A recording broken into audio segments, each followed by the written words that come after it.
अमावस्या को किसी व्यक्ति के जीवन में खो गया, कर्जे में डूब गया, कर्जा बहुत हो गया, पैसा चले गया, गाड़ी चली गई, मकान चले गया, सब गिरवे रखा गया, सब कुछ समाप्त हो गया, उसको प्रत्येक अमावस्या को घी का दीप किसी भी पेड़ के नीचे, ये 5 वृक्ष बताए हैं पितृभाव के, उन 5 वृक्ष में से कहीं पर भी बड़, पीपल, आंवला, शमी, बेलपत्र आदि 5 वृक्ष में से किसी भी वृक्ष के नीचे प्रज्वलित करे और कामना करे, उसका कर्जा चूकता ही है, चूकता। तो पहला चंदन बाबा के शिवलिंग पर, दूसरा गणेश जी पर चंदन की उंगली, तीसरा षडानंद कार्तिकेय पर चंदन की उंगली, चौथा अशोक सुंदरी पर चंदन की उंगली, 5वां जलाधारी पर चंदन की उंगली, छठा जो शिवलिंग का जल बह रहा है इसके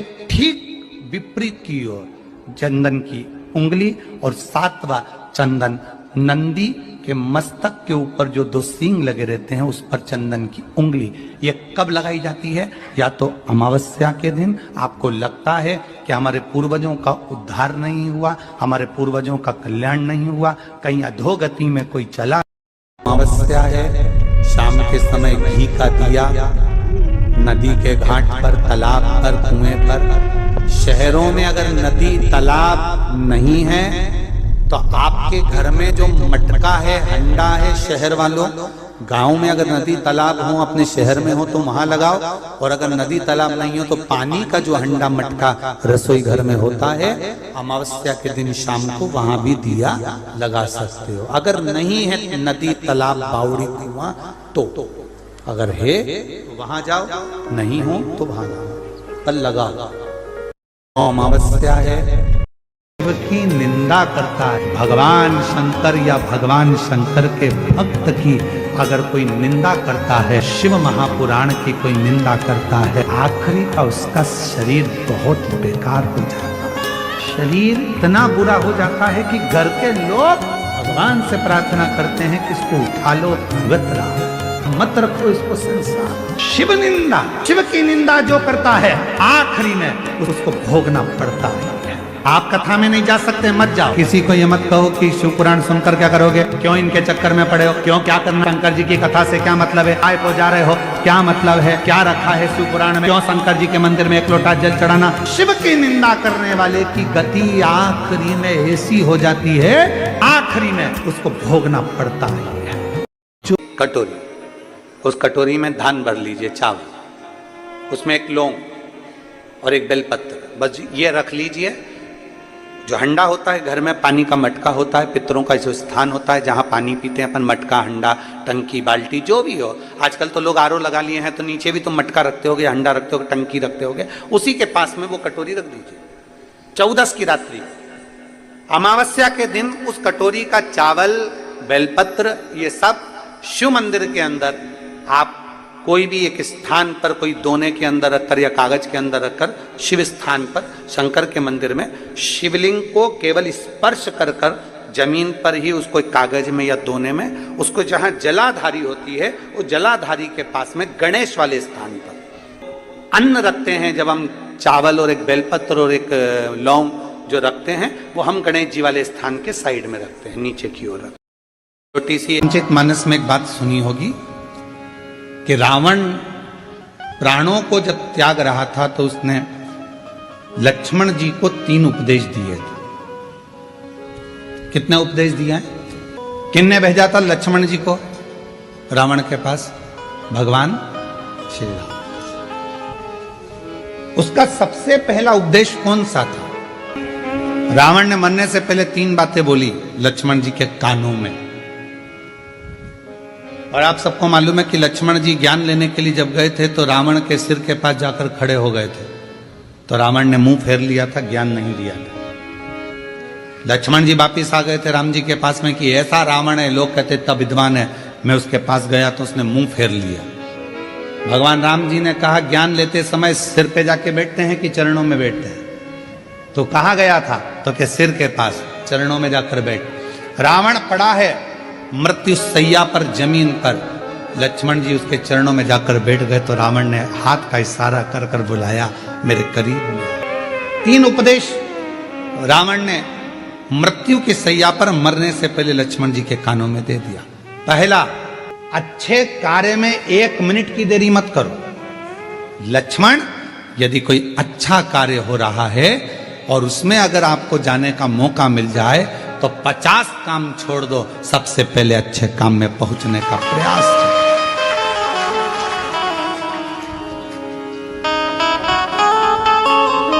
अच्छे काम में 1 मिनट की देरी मत करो। अच्छे कार्य में बिल्कुल देरी ना करिए। अच्छा कार्य करने का मौका मिला है तुरंत जाइए, भगवत भजन करिए, स्मरण करिए। किसी का भोजन कराने का मौका मिल जाए, किसी को पानी पिलाने का मौका मिल जाए। शिव महापुराण की कथा तो कितनी बड़ी बात कहती है कि किसी को अगर गिलास भी पानी का दिया जाए तो ये वाला हाथ को भी छोड़ा ना जाए, इसको भी टच कर लो।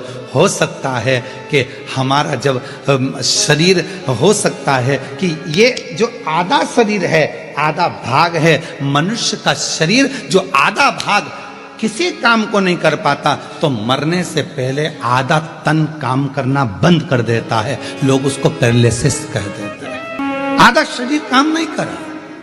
जब भगवत भजन का समय आया, सत्कर्म का समय आया, हम भोजन करा रहे थे, एक हाथ से दे दिया, दूसरा हाथ टच ही नहीं कर पाया। एक हाथ से पानी का गिलास उठा कर दे दिया, पानी भी नहीं पिला पाया। ये आधा अंग किसी काम का नहीं आया। लोगों ने कहा ये लेफ्ट भाग है ना, ये किसी काम का नहीं होता, ये बेकार भाग है। तो कहा इसको अच्छा बनाने के लिए क्या करना पड़ेगा? तो कोई प्यासे को जब पानी पिला रहे हैं तो दोनों हाथों से उस जल के पात्र को दीजिए। यहां तक हमारे पूर्वजों में, हमारे पुरखों में ऐसा नियम चलता था। पूर्वजों में अगर कोई पानी पीता था, ऐसे मुख लगाकर पानी पीते थे तो लोटे से पानी देने वाला दोनों हाथों से पानी डालता था और पीने वाला एक हाथ से पीता था। क्यों?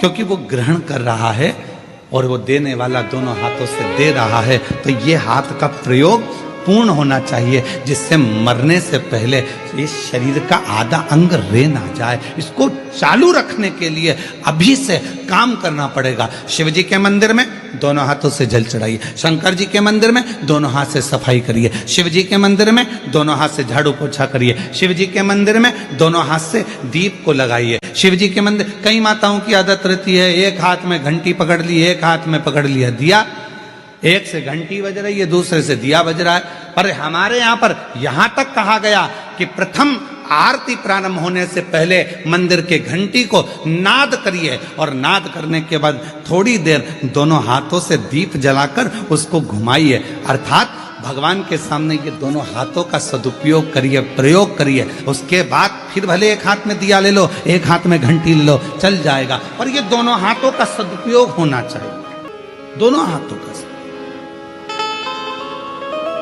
और कोई पिछले जन्म के अच्छे कर्म मुझे बाबा तेरा साथ मिला, कोई पिछले जन्म के अच्छे कर्म मुझे बाबा तेरा साथ मिला।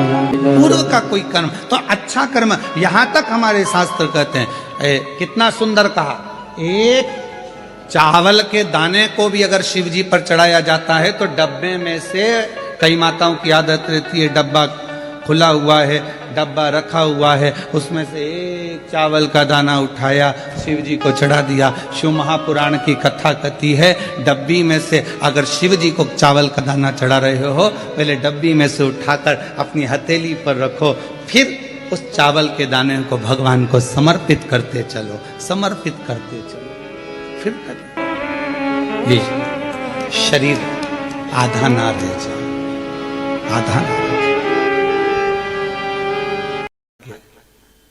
अब जो हाथ देखकर भी क्या करोगे, दिखा के भी क्या करोगे? ईमानदारी से बोलो, जो किस्मत में है वो तो भोगना पड़ेगा। क्या होगा उससे ज्यादा? लिखा उसे कोई काट नहीं सकता। अब मंदोदरी के पास खबर पहुंच गई कि लंका में कोई एक ज्योतिषाचार्य आया है, बड़ी सुंदर हस्तरेखा देखता है। मंदोदरी आ गया, उधर रावण युद्ध के मैदान में युद्ध कर रहा है, इधर मंदोदरी हाथ दिखा रही है, बताइए मेरा भाग्य क्या कहता है। लंकाधिपति रावण की धर्म पत्नी मंदोदरी कहती है मेरा भाग्य क्या कहता है ये बता दीजिए।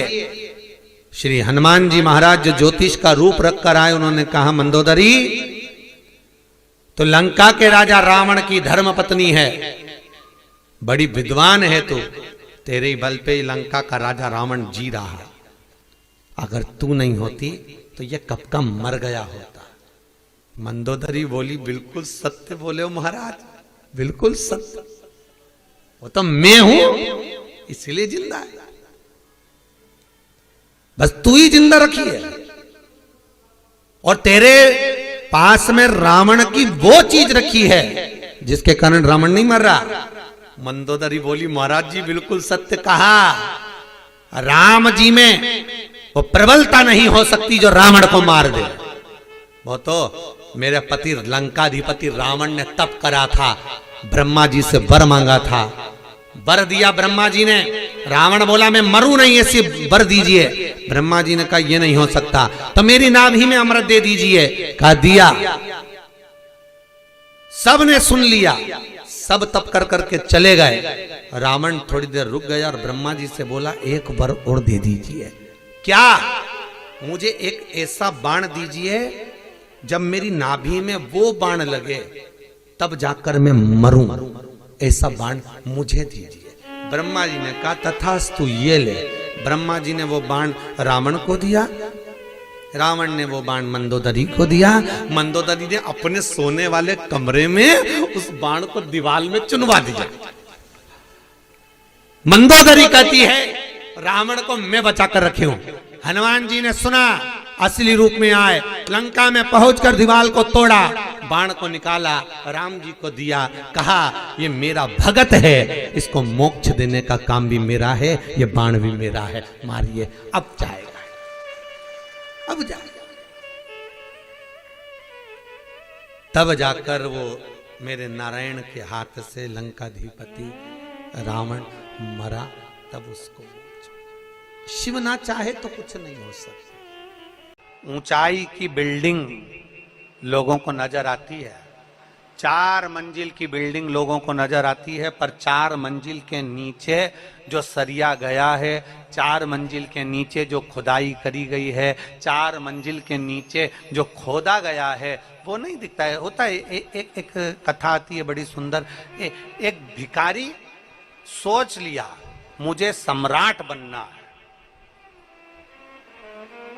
एक भिखारी ने सोचा मुझे राजा बनना, और चाहे कुछ भी हो जाए मैं राजा बन के रहूंगा, मैं सम्राट बन के रहूंगा। अब भिखारी ने सोचा मुझे सम्राट बनना है, तो किसी ने भिखारी से पूछा कि तुम सम्राट कैसे बनोगे? तो भिखारी ने कहा भीख मांग के।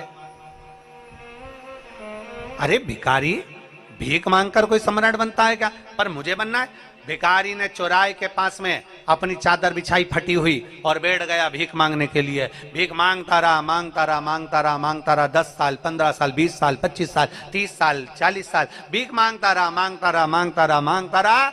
और एक दिन भीख मांगते मांगते मांगते मांगते मांगते मांगते उसकी अंतिम क्षण आ गया और भिखारी सीता राम हो गया। उसका सम्राट बनने की आशा, उसका राजा बनने की आशा उसके साथ ही मर गई, उसी के साथ समाप्त हो गई। भिखारी मर गया, भिखारी समाप्त हो गया।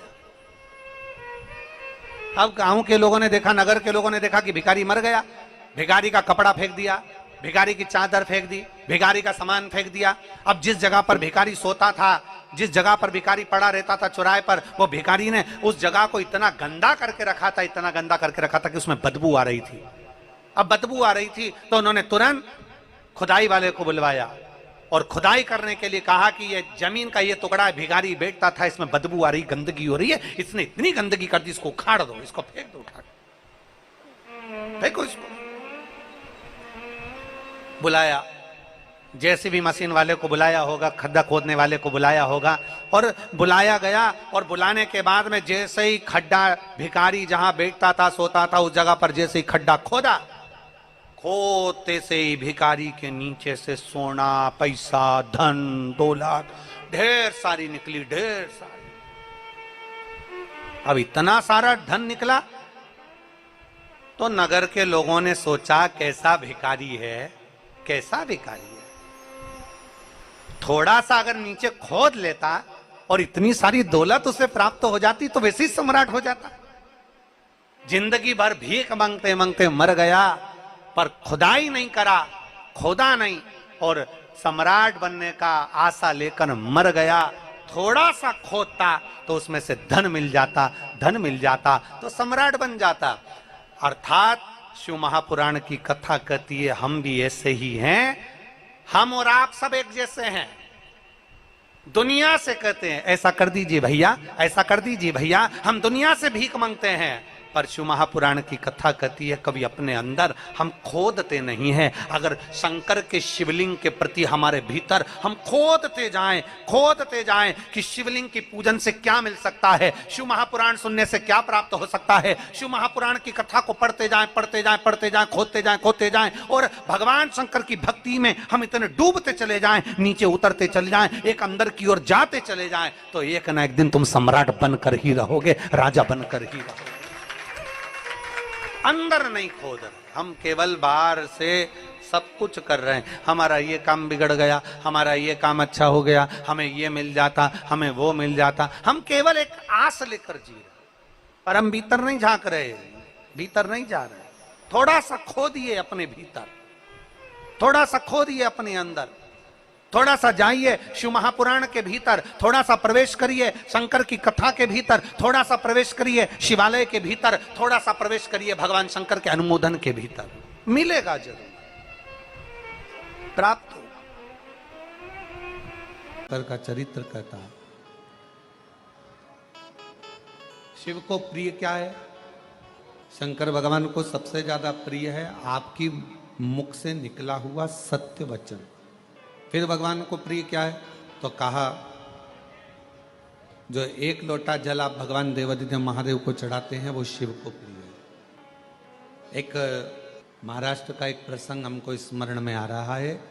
एक बहन ने एक पत्र लिख कर दिया था और उस पत्र में लिखा था कि एक बार मैं मंदिर में दर्शन करने को जल चढ़ाने के लिए गई। भगवान के मंदिर में जब मैं जल चढ़ाने के लिए पहुंची तो वो जल चढ़ाने के लिए जब मैं मंदिर में गई और मेरा पात्र बहुत गंदा था। हालांकि गुरुजी तांबे के पात्र को मैं घिस के साफ कर कर जो रोज मांजती हूं वैसा साफ कर कर लेकर गई,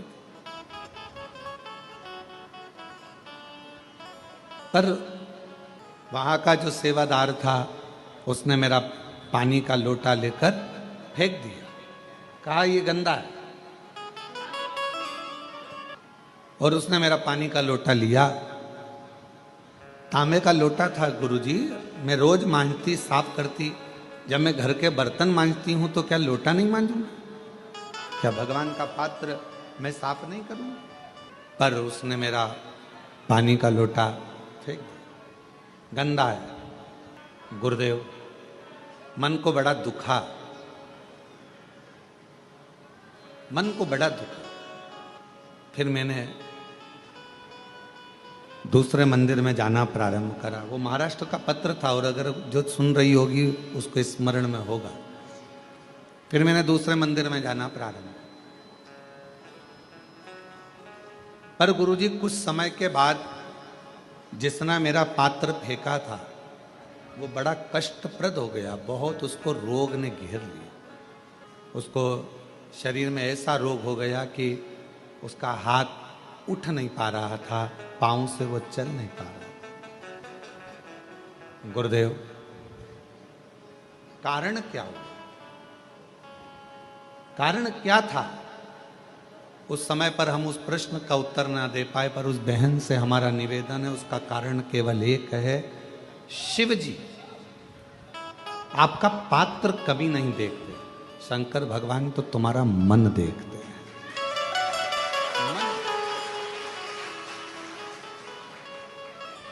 अच्छे वस्त्र कौन देखेगा? जिसको आपके शरीर से प्रेम। अच्छा होती है ना, घर में जमा होती है, कपड़ों पर लग जाती है और वो धूल को आप ऐसे ऐसे झटकार दो, वो धूल पूरी झड़ जाती है।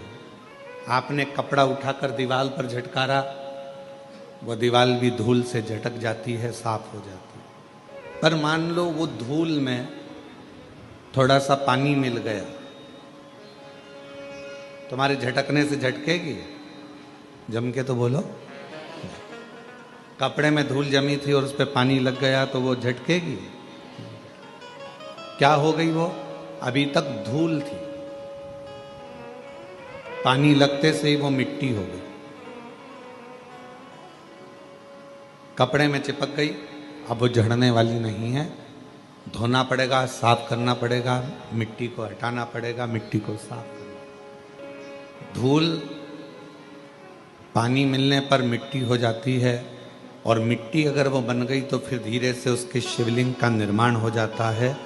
भगवान की कोई गणेश जी की मूर्ति बन जाती है, कोई देवी जी की प्रतिमा बन जाती है, फिर उसका पूजन, उसकी आराधना, उसकी अर्चना हो जाती है।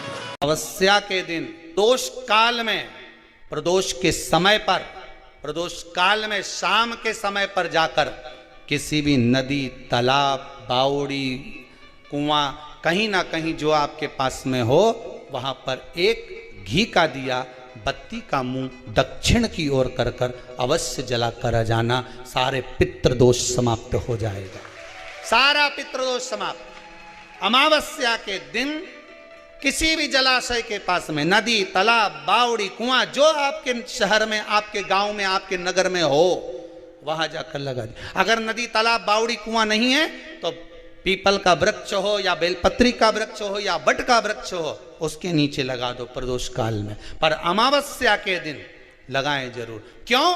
क्योंकि अमावस्या के दिन पितृ शाम के समय प्रदोष काल में शंकर भगवान का नाम जाप कर कर नदी, तालाब, बावड़ी पर पानी पीने जाते हैं। वहां से जल का आचमन कर कर पितृ अपने लोक को चले जाते हैं प्रदोष काल के समय पर। इसलिए प्रदोष काल में जलाशय के पास में, बावड़ी, कुआं, नदी, तालाब के किनारे पर दिया लगाया जाता है दक्षिण की ओर मुख कर कर बत्ती का। तो पितृ आशीर्वाद देते हुए जाते हैं कि फलो फूलो, आगे बढ़ो, उन्नति करो, तरक्की करो। ये पितरों का आशीर्वाद